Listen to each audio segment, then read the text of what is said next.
Welcome back to my channel. আশা করি তোমরা সবাই খুব ভালো আছো। আর যে যেখান থেকে ভিডিওটা দেখছো না কেন, প্রত্যেককে জানাই শুভেচ্ছা। আরও একটা নতুন ভিডিও নিয়ে চলে আসলাম। আজকের ভিডিও তোমাদের একটু হলেও ভালো লাগবে, তো প্লিজ আশা করছি পুরো ভিডিওটা তোমরা দেখবে। তো দেখো, প্রথমে বাড়ি থেকে বেরোলাম আর ছেলেকে নিয়ে বেরিয়ে পড়লাম আর চলে এসেছি ব্যাংকে। আর আমাদের সমস্ত ঘরে না যদি এই জিনিসগুলো থাকে না, আমরা কোনো দিনই অর্থের অভাব অর্থ চোখে দেখতে পারবো না। সারাক্ষণ আমাদের অর্থের অভাবই লেগে থাকবে। কেন জানো তো?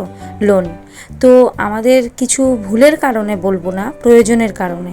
শুধু ভুল না, এটা আমাদের যদি প্রয়োজন পড়ে তখনই কিন্তু আমরা কেউ লোনটা নিয়ে থাকি। তো লোনের প্রিমিয়াম দিতে হবে, তাই চলে এসেছিলাম ব্যাংকে টাকা ফেলতে। তো না হলে তো সমস্যা। তো যাই হোক, ব্যাংকে টাকা ফেলে চলে আসলাম আরও কিছু দায়িত্ব পালন করার জন্য।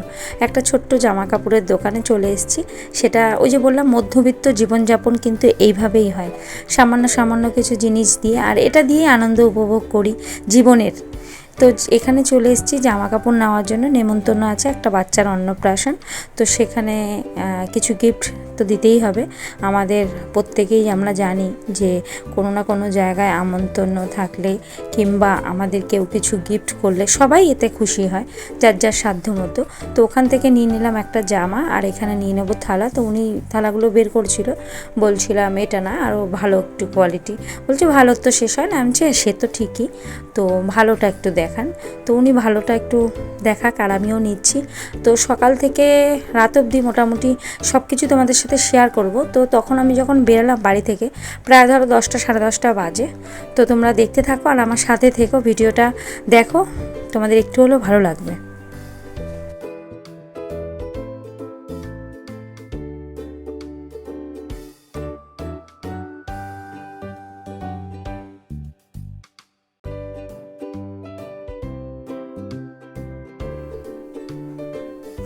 আর আমাদের ঘরের বউদের তো শুধু সংসার না, আদার্স অনেক কাজ থাকে।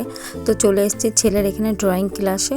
তো আকাশ স্যারের যে মায়নাটা থাকে, তার মায়নাটা দিতে, আর ছেলের রং শেষ হয়ে গেছিলো সেটা কিনে নেওয়ার জন্য। আর তারপরেও আবার ওখান থেকে বেরিয়ে চলে আসলাম ছেলের স্কুলের যে ইউনিফর্মের যে প্যান্টটা হয়, তো সেই প্যান্টটা নষ্ট হয়ে যাচ্ছে। আর তোমরা প্রায়শই দেখেছিলে প্যান্টের কিন্তু সেলাই করে করে চালাচ্ছিলাম, আর চলছিল না। আজকে বাধ্য হয়ে পাল্টালাম। মধ্যবিত্ত গৃহিণীরা বা মধ্যবিত্ত সংসারে কিন্তু আমরা এইভাবেই চলি, যে যতদিন চলে যেভাবে চলে। তো আমার ছেলেও তার অন্যথা না, ও একই প্যান্ট ওইভাবে পড়ে যাচ্ছিল। তো আজ আর চলছে না, তাই চলে এসেছি প্যান্ট বানাতে দিতে। অনেক টাকা পড়ে গেল জানো তো, একটা প্যান্ট বানাতে 660-80 টাকা এরকম টাকা বলল। তো আজকে দিয়ে দিলাম বানাতে। ওনারা দুদিন টাইম চাইলো, আমি বললাম যে আমাকে কালকে দিতে ভালো হয়, তাহলে আমার ছেলে সোমবারে স্কুলটা করতে পারবে। তো উনি বললো যে ঠিক আছে। তা আমাদের পাড়ারই এই লোকটা, চেনাশোনা আছে, তোমাদের দাদাকেও চেনে। তো বললো ঠিক আছে দেখি, শনিবার দিন দিলাম, আর রোববার দিনই ওনারা বলেছে রাতে দিয়ে দেবে। রাত হবে কিন্তু দিয়ে দেবে, যাতে সোমবার ছেলে ক্লাসটা করতে পারে এই প্যান্টটা পরে। না হলে ওর যে প্যান্ট ইউনিফর্মটা আছে সেটা সত্যিই পরে যাওয়ার মতো না।